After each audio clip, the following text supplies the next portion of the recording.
La Nouvelle-Orléans compte plus d'homicides par habitant que la plupart des grandes villes dans le monde. Octobre 1997, avril 2000, Charles Howard a été abattu. On devient vite cynique dans la police. On se dit qu'on n'aura jamais le dessus.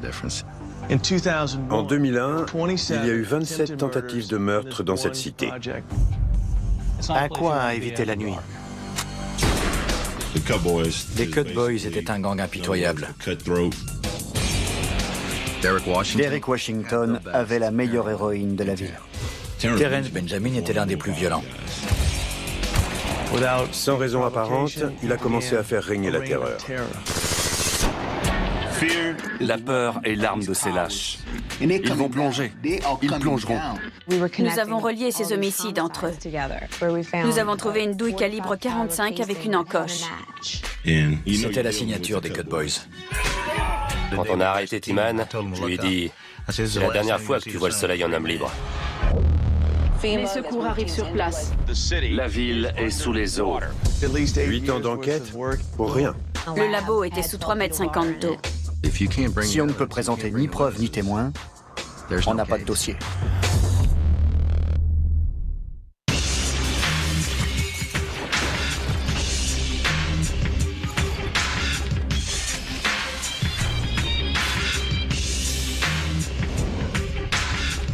Aujourd'hui, dans Les Diables de l'Amérique, les Cut Boys, Terrence Benjamin et Derek Washington.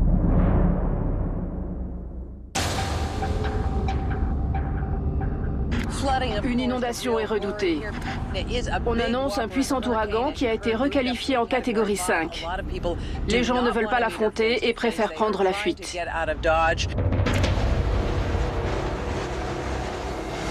29 août 2005, l'ouragan Katrina déferle sur la côte du golfe du Mexique.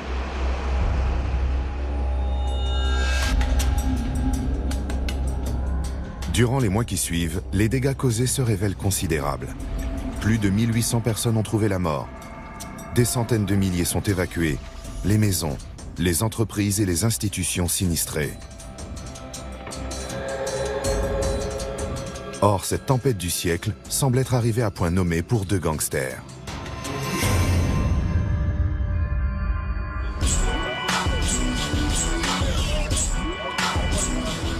Au terme des missions de sauvetage, d'évacuation et de rétablissement de l'ordre, on se dit, reprenons, où en étions-nous?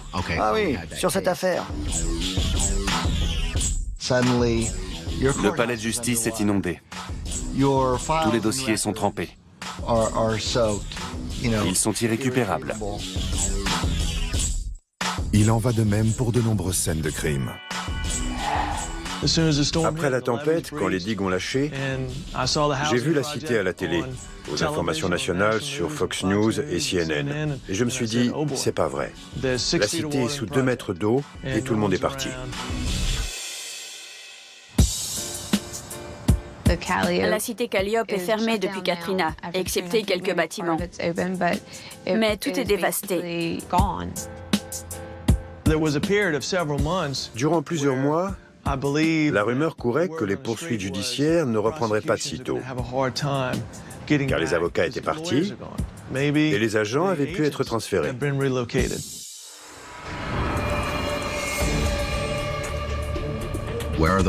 Où sont les témoins? Déjà qu'ils n'avaient pas été faciles à trouver, tous nos témoins avaient disparu sans laisser de traces. Le périmètre de recherche est passé de 25 à quasiment 25 000 km². Les malfrats se disaient « Je vais peut-être totalement échapper aux poursuites ». Avant l'ouragan, le ministère public détenait suffisamment d'éléments contre Derek Washington et Terrence Benjamin pour les inculper.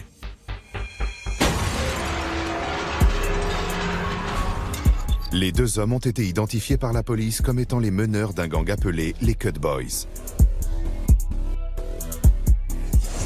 Ils sont, en vertu des lois fédérales, inculpés avec 9 de leurs complices d'associations de malfaiteurs dans le cadre d'un trafic de stupéfiants qui a mené à 5 assassinats et à une vague de violence.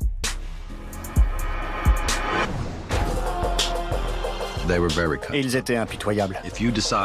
Quand on se lance dans le trafic de stupéfiants, on n'a pas vraiment le choix. On ne survit pas dans ce milieu sans avoir recours à la violence.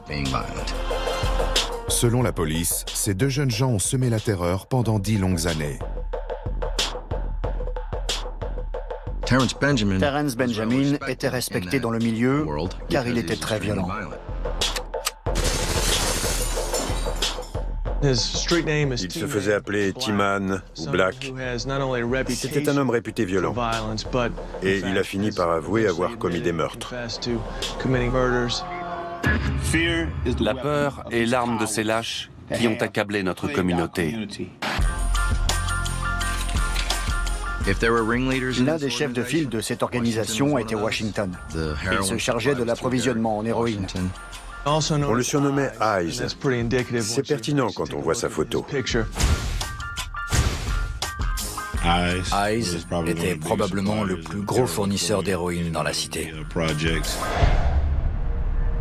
Les Cut Boys ont mis toute une cité en état de siège. Plus précisément la cité B.W. Cooper, aussi appelée Calliope. On y vendait de la drogue depuis longtemps. Les Cut Boys ont eu tout le loisir, en grandissant, d'observer et d'apprendre les ficelles du métier. Ils ne se sont pas contentés de prendre le relais. Ils se sont imposés par la force. Une fusillade a été filmée par une caméra dans une station de lavage automobile.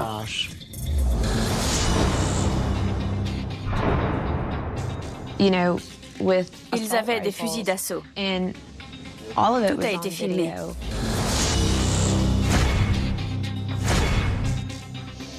Du jamais vu. Ils se sont trompés de cible. C'était inconcevable, même à la Nouvelle-Orléans.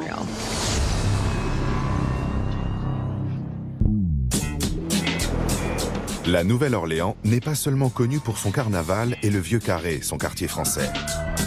Elle a aussi longtemps été qualifiée de capitale du meurtre.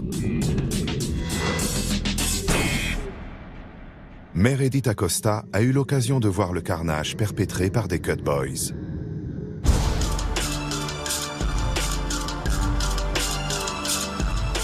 J'ai commencé dans la police en tant que technicienne de scènes de crime. J'examinais des scènes de crime. Un jour, j'ai examiné un jeune de 16 ans qui avait reçu une balle à Calliope. C'était à Halloween. Je m'en souviens très bien. Ils n'ont pas attendu l'arrivée des secours. Son ami l'a conduit du lieu de la fusillade à l'hôpital Charity. Il a raté la rampe des urgences et a emprunté l'accès piéton devant l'hôpital, où je l'ai trouvé plié en deux sur le siège passager, déjà mort. J'avais du mal à y croire. Comme tant d'autres, la fusillade a eu lieu en plein jour, au cœur d'une cité animée et très peuplée. Et pourtant, il n'y a aucun témoin. Les gens voulaient parler, mais ils n'en avaient pas le courage et ils craignaient des représailles s'ils témoignaient. Dans une affaire de meurtre, par exemple, il se peut que quelqu'un donne un tuyau ou remette quelque chose à l'officier de police pour le renseigner. Mais il ne bénéficie d'aucune protection. Du coup, s'il témoigne contre le meurtrier, quand il retournera à la cité, il devra affronter le reste de la bande. Il ne fera pas long feu. À la Nouvelle-Orléans, les Cut Boys étaient les maîtres de la cité Calliope. Je n'ai pas tardé à comprendre que mon badge doré ne représente pas grand-chose pour un témoin qui a tout à perdre et rien à gagner en me parlant.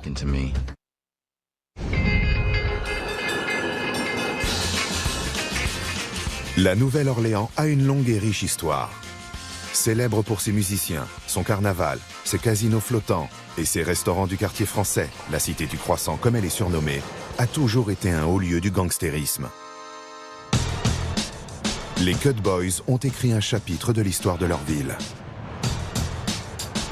Les Cut Boys étaient une des grandes factions de la ville, tant pour la vente de drogue que pour le kidnapping. Ils exécutaient des contrats pour d'autres. Ces individus contrôlaient totalement la vente de drogue dans cette cité, qui est une zone bien délimitée. C'était un marché de la drogue à ciel ouvert. Il y avait des fusillades tous les 2 jours. Les meurtres et les violences étaient monnaie courante. Derek Washington et Terrence Benjamin étaient des enfants de la cité Calliope, leur seul foyer. Monsieur Washington a arrêté le lycée en seconde. Il a été accro au crack pendant quelque temps. Terrence Benjamin a grandi dans un foyer monoparental. Sa mère était tout pour lui, avant qu'elle ne sorte de sa vie. Il a ensuite été élevé par des proches, des amis, des relations.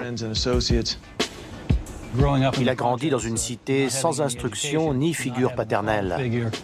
Ses modèles de réussite étaient les dealers de drogue. Ils sont imprégnés de cet environnement. La cité Calliope où opéraient les Cut Boys se trouvait dans le quartier de Back of Town, littéralement au bout de la ville, qui est délimité par la rue Galvez. Back of Town fait partie de la 2e circonscription de la Nouvelle-Orléans, où se trouve la cité B.W. Cooper, composée de 24 blocs d'habitation.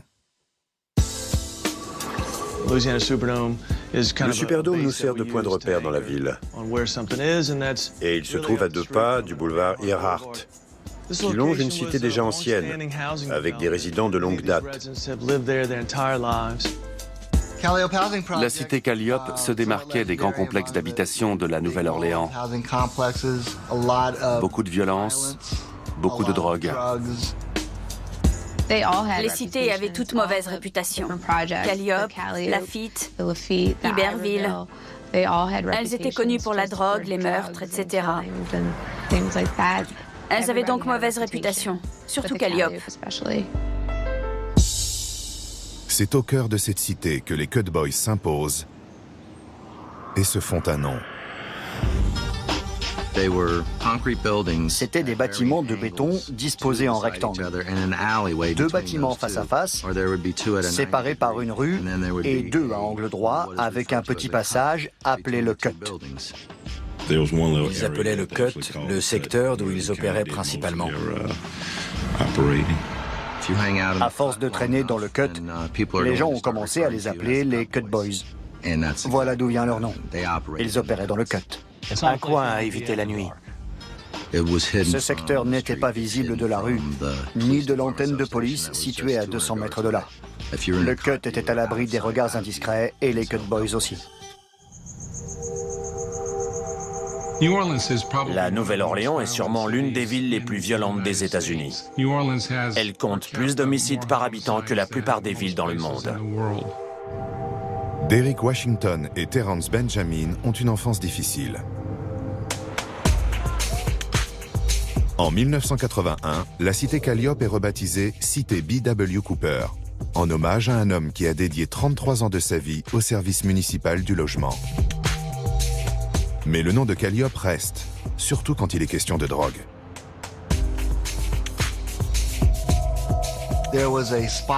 Il y avait une boîte sur le cours Thalia appelée Rose Taverne, où on vendait de l'héroïne depuis des décennies. Les junkies s'y pointaient à 6 h du matin pour acheter leur dose. Il y avait même un personnage peint sur la façade surnommé Calliope Slim, de son vrai nom Randall Watts. Randall Watts dirigeait un violent gang qui contrôlait Calliope au début des années 90, quand la Nouvelle-Orléans a connu un pic de violence. En 1994, la ville recensait en moyenne plus d'1 meurtre par jour. Watts était un de ces revendeurs de drogue au grand cœur qui achetait de la nourriture et des habits pour les enfants, mais qui aussi, selon la police, aurait tué beaucoup de gens. Il a été abattu à quelques mètres de la peinture murale en 1997.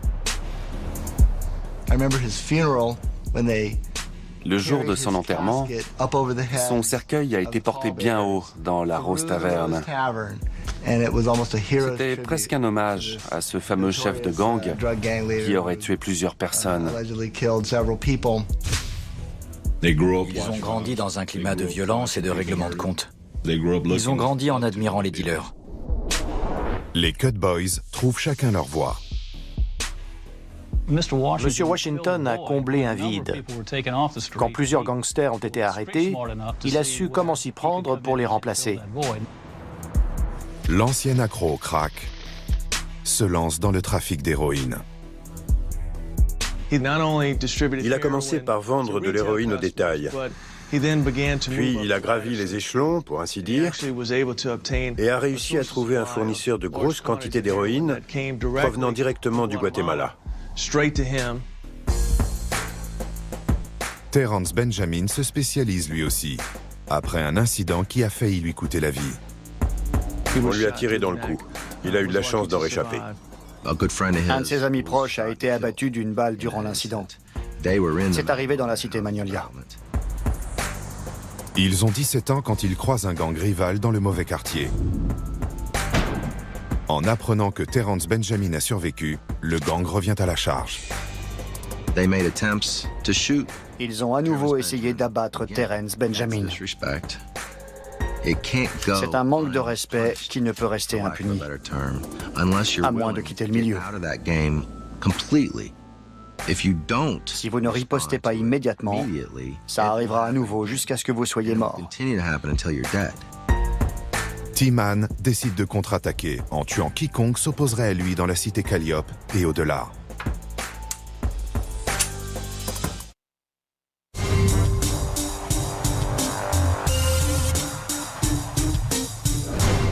Les Cut Boys de la cité Calliope ne sont que des ados quand ils se lancent dans le trafic de drogue et les règlements de compte. À la fin des années 90, la Nouvelle-Orléans connaît une recrudescence de violence entre gangs locaux. Tout le monde voulait se faire respecter pour ci ou pour ça. Et certains étaient prêts à tout pour gagner ce respect.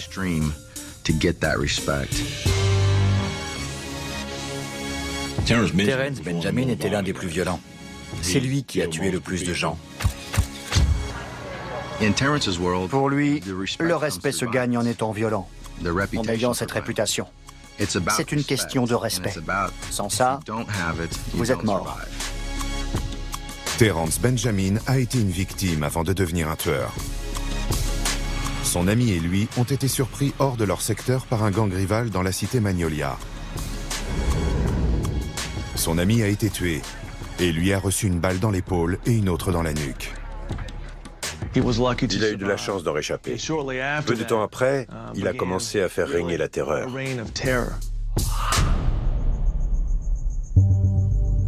Halloween 1997. À peine remis de ses blessures, T-Man commence à s'imposer. T-Man et Adam Scobbins ont croisé German Rodriguez devant une épicerie appelée Mike's Food Store. Et même si ce Rodriguez n'avait rien à voir avec sa tentative d'assassinat, T-Man n'a pas hésité. German Rodriguez venait de la cité Magnolia. Ils sont allés en vélo jusqu'aux limites de la cité, qui était à bonne distance du cut. German était dans l'épicerie et jouait à un jeu vidéo avec son petit cousin. Sans raison apparente, dès qu'il l'a vu, il a ouvert le feu. Il l'a tué devant le magasin le soir d'Halloween, à la sortie de la cité. German Rodriguez n'était pas connu des services de police. Il vivait seulement dans la mauvaise cité. Terrence Benjamin n'avait que faire qu'il y ait des témoins. Il comptait sur sa réputation et la peur qu'elle inspirait pour les dissuader de se manifester, de témoigner et de coopérer avec la police. Autrement, ils risquaient eux aussi d'être abattus dans la rue. C'est un vrai problème à Calliope. Le gang contrôle la cité et sait que personne ne les dénoncera. Deux facteurs entrent en jeu. Premièrement, les trafiquants de drogue de la Nouvelle-Orléans sont souvent des proches. Les gens sont moins enclins à vouloir témoigner devant une cour fédérale quand il s'agit de leur grand frère, de leur cousin ou même d'un copain d'enfance.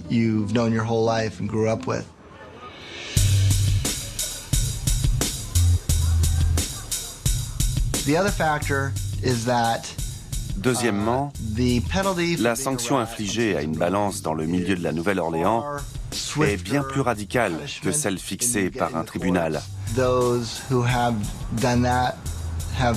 Ceux qui ont osé parler ont été abattus avant même d'avoir pu témoigner. Et croyez-moi, ce genre de nouvelles fait rapidement le tour du quartier. Un autre bruit qui court tout aussi vite concerne la drogue. Nous avons très rapidement découvert qu'ils vendaient ce que les toxicomanes appelaient le feu, la meilleure héroïne de la ville.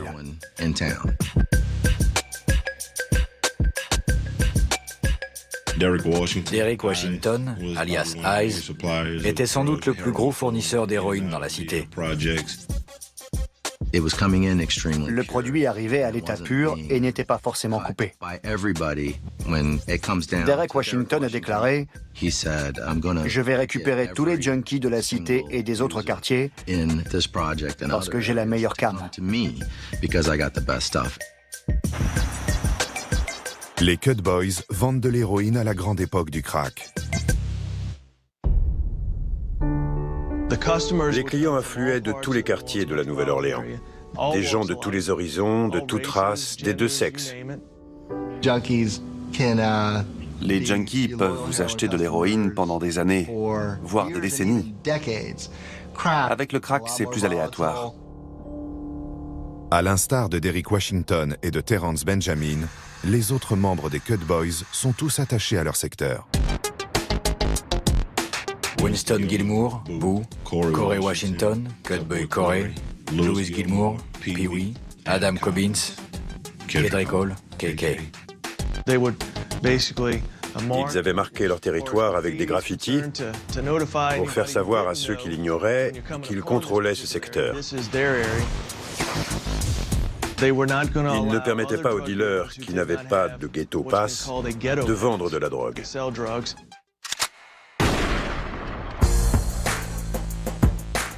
Le gang se révèle redoutable. Il vend le feu et n'hésite pas à tuer pour préserver sa place. En 2001, il y a eu quelques 27 tentatives de meurtre ou meurtres dans cette cité, la cité B.W. Cooper, de la superficie de 2 stades de football. Et ça n'avait rien de fortuit. Il se passait quelque chose. Les Cut Boys diversifient même leurs activités en devenant des tueurs à gages. En 2000, ils sont contactés pour exécuter un contrat.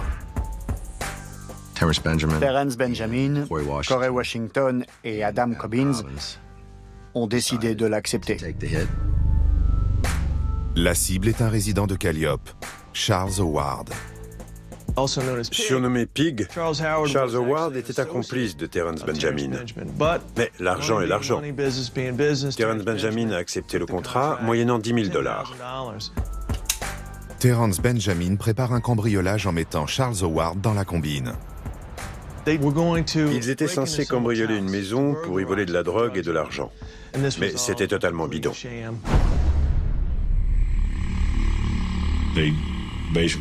Ils l'ont amené à s'introduire par la fenêtre pour récupérer leur butin. Pendant qu'ils grimpaient jusqu'à la fenêtre, ils ont tiré et l'ont tué. On a retrouvé Charles Howard mort devant un bâtiment de la cité avec 15 balles dans le corps, provenant de 2 pistolets automatiques.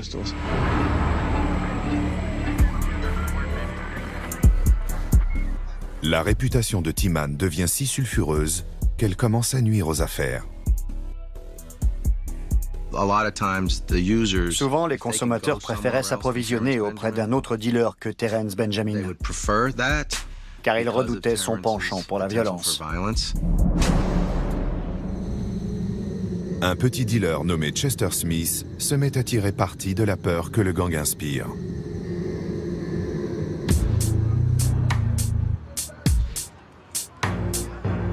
Chester Smith vendait de la drogue dans le secteur de T-Man, le Cut. Il n'a pas mis en garde M. Smith en lui disant « Arrête ton trafic ».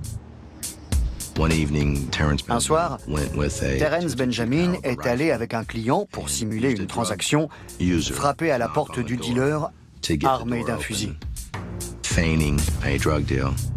Il s'est précipité à l'intérieur et a ouvert le feu dans l'appartement.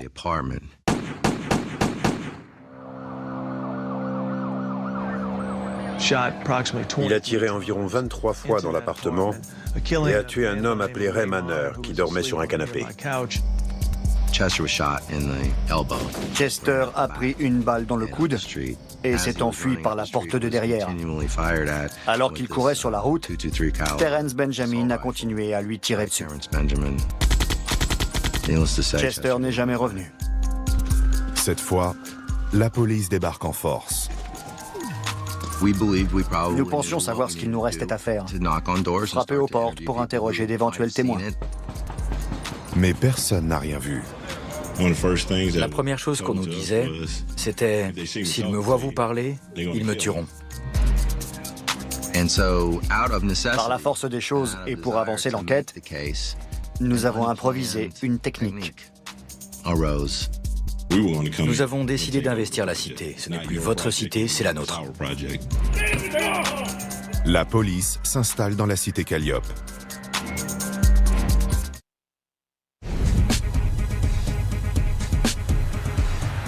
Au tournant du siècle, la cité Calliope de la Nouvelle-Orléans est une zone de non-droit, contrôlée par le gang des Cut Boys, qui règne en maître sur 24 blocs d'habitation.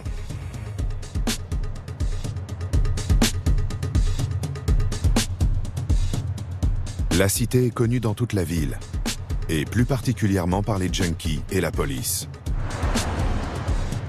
Il y a eu 27 meurtres ou tentatives de meurtre en 2001. Ça a marqué le début de l'enquête.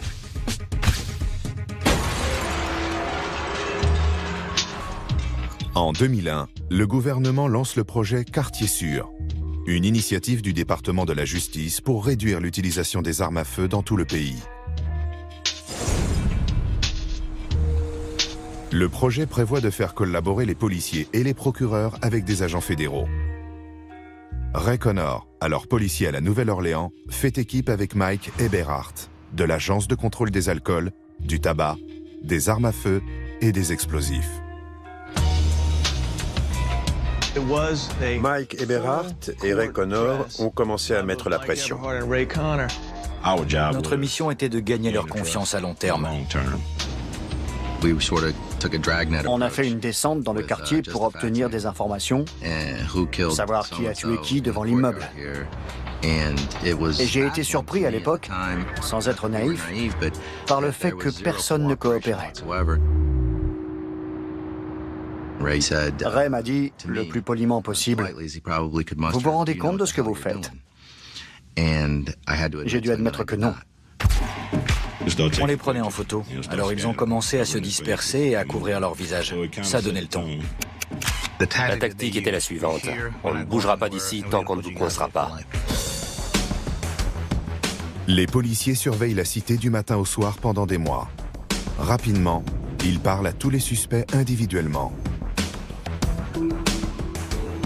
On est allé dire aux plus dangereux, on vous observe. Ne vendez pas de drogue, ne nous provoquez pas. Ne tuez personne. J'ai parlé avec Terence Benjamin dans la rue plusieurs fois. Une fois, j'ai conversé avec lui pendant 3 quarts d'heure, voire 1 heure. On n'a pas parlé de gang ni de police, mais de la vie. Toutes les semaines, sans exception, quelqu'un se faisait descendre au Rose Tavern. La première fois que je suis entré dans cette boîte, j'étais accompagné de Mike Eberhardt, qui est blanc. C'était un habitué comme Norm dans Cheers. Comme par hasard, le taux d'homicide chute dans la cité Calliope, passant de 21 en 2001 à seulement 3 en 2002.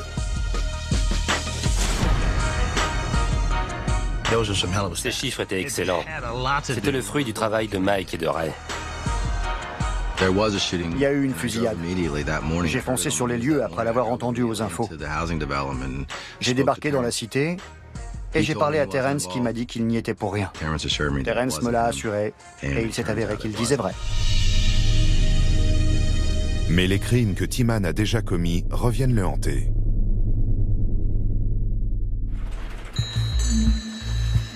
En 2002, la technicienne de scène de crime Meredith Acosta est promue experte en balistique.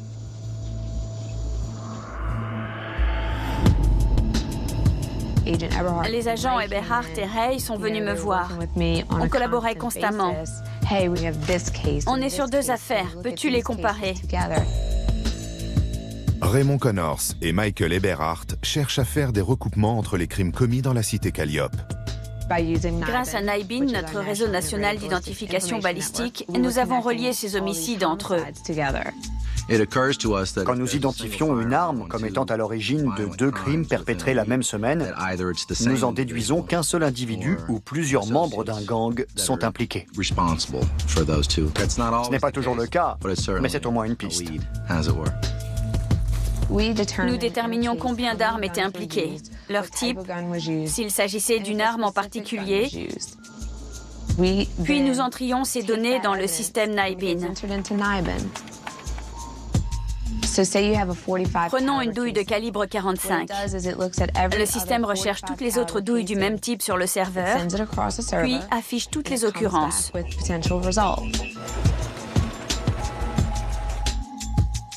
L'une des premières affaires que les coéquipiers soumettent à Meredith Acosta est le meurtre du jeune Gérald Babineau le soir d'Halloween en 2000. Une voiture s'arrête devant le perron de l'hôpital Charity. Le conducteur est blessé par balle. Son passager, Gérald Babineau, est mort. J'avais du mal à y croire. J'ai examiné cette scène de crime et revoilà le dossier. J'avais participé à la récolte de preuves et là, j'allais les analyser. J'ai ainsi pu suivre l'affaire jusqu'au bout. L'analyse des éléments par le système d'identification balistique porte ses fruits. Nous avons établi des liens probants entre les affaires, les fusillades et les meurtres. Ça nous a permis d'y voir plus clair, car on avait affaire aux mêmes personnes. Armés de ces preuves balistiques, les 2 équipiers parviennent à faire parler certains membres du gang. Quand on dit à quelqu'un « On t'a arrêté avec cette arme », or il s'avère qu'elle est impliquée dans tel meurtre, telle fusillade. Dans ce cas, la personne est plus à même de dire « C'était pas moi, en fait, c'était un tel ».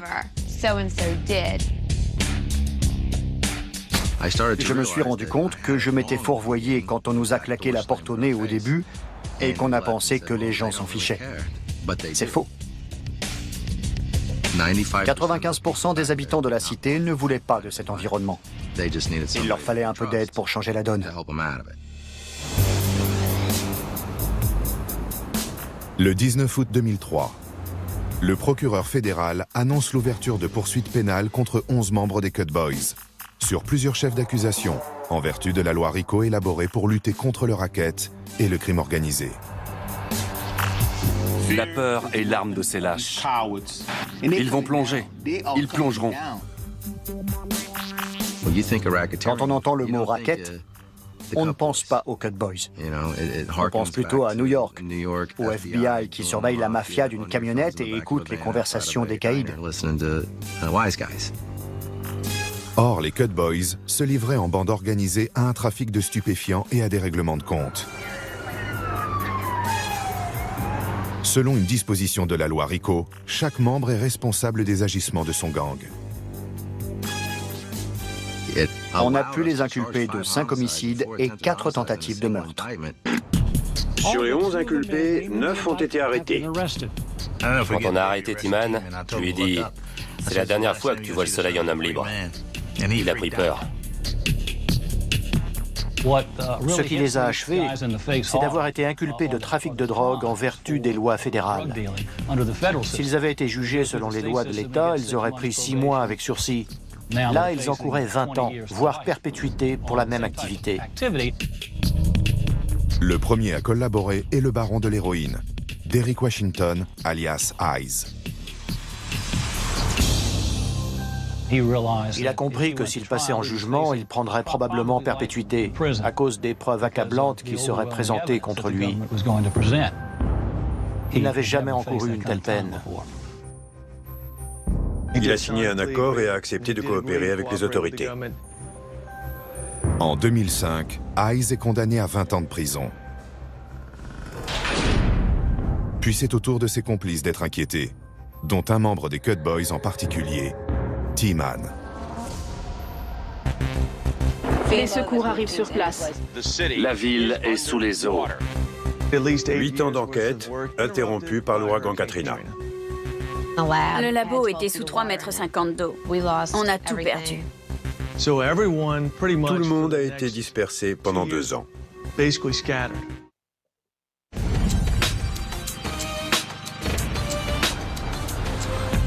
Le 29 août 2005, près de 2 ans après la mise en accusation des Cut Boys, l'ouragan Katrina déferle sur la Nouvelle-Orléans.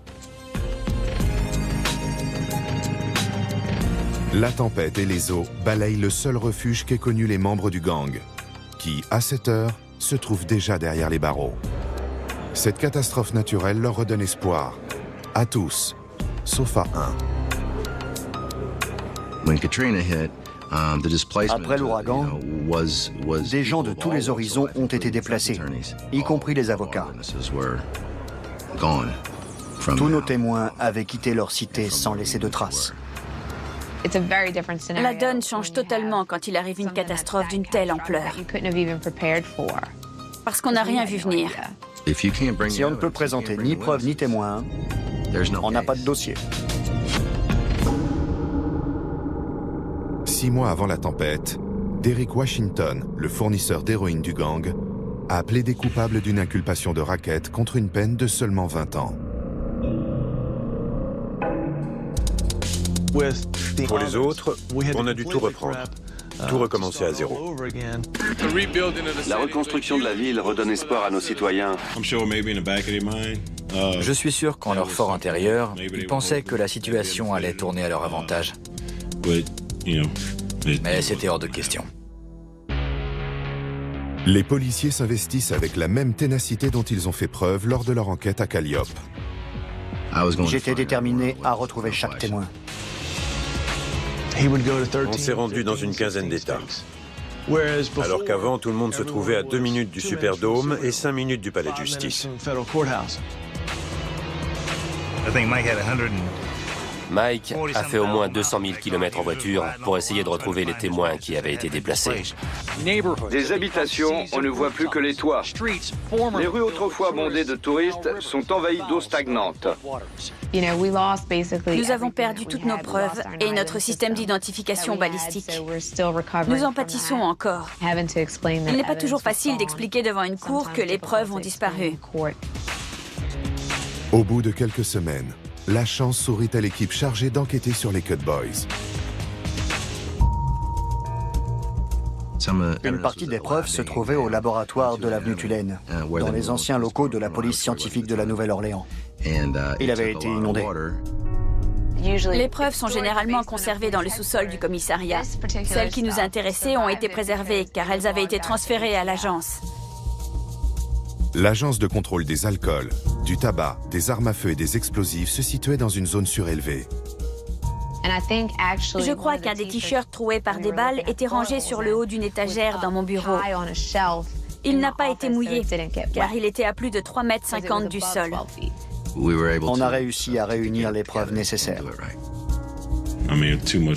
On avait tellement travaillé, il y avait tellement de vie en jeu. On s'était engagé vis-à-vis de la communauté. On ne pouvait pas laisser tomber ces gens. 6 mois après le passage de Katrina, le ministère public fait comparaître les autres membres des Cut Boys devant une cour fédérale. La majorité d'entre eux mesurent la gravité de la situation, comme Derek Washington avant eux. Quand la sélection des jurés a débuté, on avait conclu des accords avec tous les accusés, hormis 2. Les 2 récalcitrants sont Eldridge Simpson, alias Woozy, le suspect principal du meurtre de Gerald Babineau, ainsi que Terrence Benjamin, alias T-Man. Terence Benjamin encourait la peine de mort. On a sélectionné un jury habilité à prononcer une telle peine. Il est accusé de 5 homicides perpétrés pour le compte du trafic des Cut Boys. Bien entendu, M. Benjamin connaissait parfaitement les charges retenues contre lui, les preuves, l'identité des témoins. Pendant la sélection des jurés, ses avocats ont commencé à parler d'un accord éventuel. Pour Terence Benjamin, ça signifiait plaider coupable de 3 homicides, sachant qu'il prendrait perpétuité pour ses crimes. Alors que la sélection des jurés prenait fin, à la veille du procès, il a décidé de plaider coupable. Il échappe ainsi à la peine capitale. Il passera le reste de sa vie derrière les barreaux, sans remise de peine possible.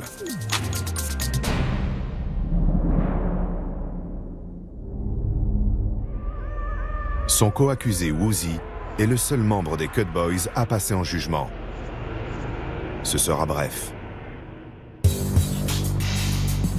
Il savait que ses anciens complices étaient prêts à témoigner contre lui. Les témoignages étaient accablants, ainsi que l'accusation de détention d'une arme à feu. Il avait frappé sa petite amie avec la crosse d'un pistolet semi-automatique et elle avait pris la balle dans le crâne. Elle a survécu, mais Woozy a été condamné à la perpétuité. Les jurés ont délibéré pendant plusieurs heures et l'ont déclaré coupable de tous les chefs d'accusation. On devient vite cynique dans la police. On se dit qu'on n'aura jamais le dessus. Mais cette affaire m'a marqué, bien plus que les autres. Certains quartiers de la Nouvelle-Orléans sont toujours en reconstruction après le passage de Katrina. Les habitants tentent de rebâtir leur vie, mais la cité Calliope ne sera jamais plus la même. Près des 3/4 de la cité Calliope ont été démolis. J'espère que les vieux démons ont été enterrés avec la démolition de la cité. Qui sait, avec de nouveaux bâtiments et la mauvaise graine en prison, le quartier pourrait connaître une nouvelle ère.